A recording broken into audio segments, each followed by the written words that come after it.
नमस्कार, मैं हूं प्रभा शर्मा और जेके न्यूज नेटवर्क में आप सुन रहे हैं आज की कुछ ताजा खबरें।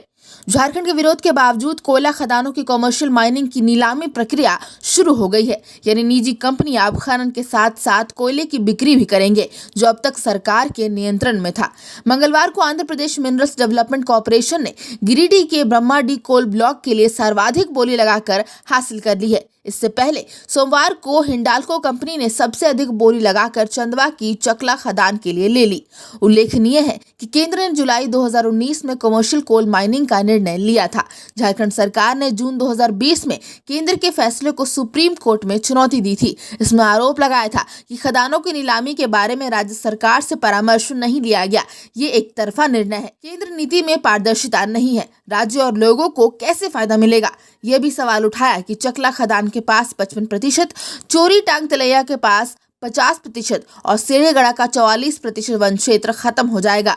विस्थापितों के हक अधिकारों का संरक्षण कैसे होगा? भाजपा विधायक दल के नेता बाबूलाल मरांडी के अलावा विधायक बंधु तिर्की और प्रतीक यादव के मामले में स्पीकर के न्यायाधिकरण में दल बदल के तहत मामला दर्ज कर लिया है। पहली सुनवाई 23 नवंबर को दोपहर 12 बजे होगी। स्पीकर रविंद्रनाथ महतो ने बाबूलाल, बंधु और प्रतीक यादव को नोटिस जारी किया है। इसमें कहा है कि वे स्वयं न्यायाधिकरण कक्ष में उपस्थित हों या अपने अधिकृत अधिवक्ता के जरिए पक्ष रखे। स्पीकर ने तीनों को भाजपा और कांग्रेस में विलय को लेकर दिए आवेदन के बाद दल बदल कानून के तहत सबूतों के साथ जवाब देने को कहा है। पहले ये तीनों को 15 सितंबर तक देना था, लेकिन अतिरिक्त समय मांगे जाने के बाद समय सीमा बढ़ाकर 7 अक्टूबर की गई थी। 6 अक्टूबर को प्रदीप और बंधु ने जवाब भेजा था, वहीं 7 अक्टूबर को बाबूलाल ने जवाब भेजा था। काल में झारखंड की 2 सीटों पर उपचुनाव में 2019 के चुनाव से वोट प्रतिशत थोड़ा कम रहा, पर मतदाताओं में उत्साह ज्यादा देखा गया। कड़ी सुरक्षा के बीच बेरमो के नक्सल प्रभावित अरमो, नई बस्ती, गंडके के 3 बूथों पर सबसे ज्यादा 73% वोटिंग हुई। चुनाव पूरी तरह शांतिपूर्ण हुआ। राज्य के मुख्य निर्वाचन पदाधिकारी राहुल पुरवार ने बताया कि दुमका में इस बार 65.27% और बेरमो में 60.20% मतदान हुए हैं। हालांकि ये अंतिम आंकड़ा नहीं है, दूर के क्षेत्रों से सूचनाएं आना बाकी है।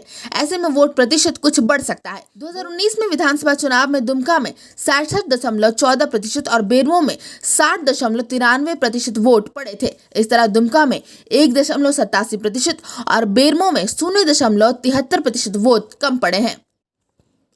2021 की जनगणना में सरना धर्म कोड का कॉलम शामिल करने की मांग को लेकर झारखंड सरकार 11 नवंबर को विधानसभा विशेष सत्र बुलाएगी। मुख्यमंत्री ने इस पर मंजूरी दे दी है। राज्यपाल द्रौपदी मुर्मू की स्वीकृति के लिए इस औपबंधिक कार्यक्रम को मंगलवार को राजभवन भेज दिया गया।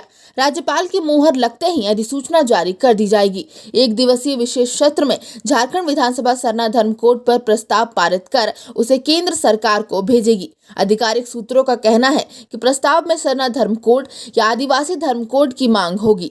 यूपीए की शीर्ष स्तर पर होने वाली बैठक में अंतिम निर्णय लिया जाएगा।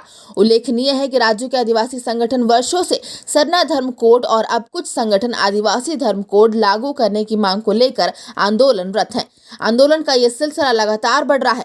कई आदिवासी संगठनों ने रांची में देश के आदिवासी संगठनों का सम्मेलन रैली करने की बात कही है।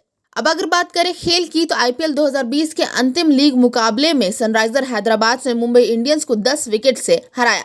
जीत के बाद हैदराबाद 14 पॉइंट के साथ टेबल में तीसरे स्थान पर आ गई और प्लेऑफ में पहुंचने वाली चौथी टीम बन गई। वहीं कोलकाता का प्लेऑफ में पहुंचने का सपना टूट गया। टीम लगातार दूसरे साल 5वें स्थान पर रही। 6 नवंबर को एलिमिनेटर में हैदराबाद के सामने विराट कोहली की रॉयल चैलेंजर्स बेंगलुरु होगी। 5 नवंबर को पहले क्वालिफायर में मुंबई इंडियंस और दिल्ली कैपिटल्स का मुकाबला होगा। दूसरा क्वालिफायर 8 और फाइनल 10 नवंबर को खेला जाएगा। अब तक की कुछ खास अपडेट्स में इतना ही। आगे और भी ऐसे खबरों के लिए बने रहिए हमारे साथ जेके न्यूज नेटवर्क।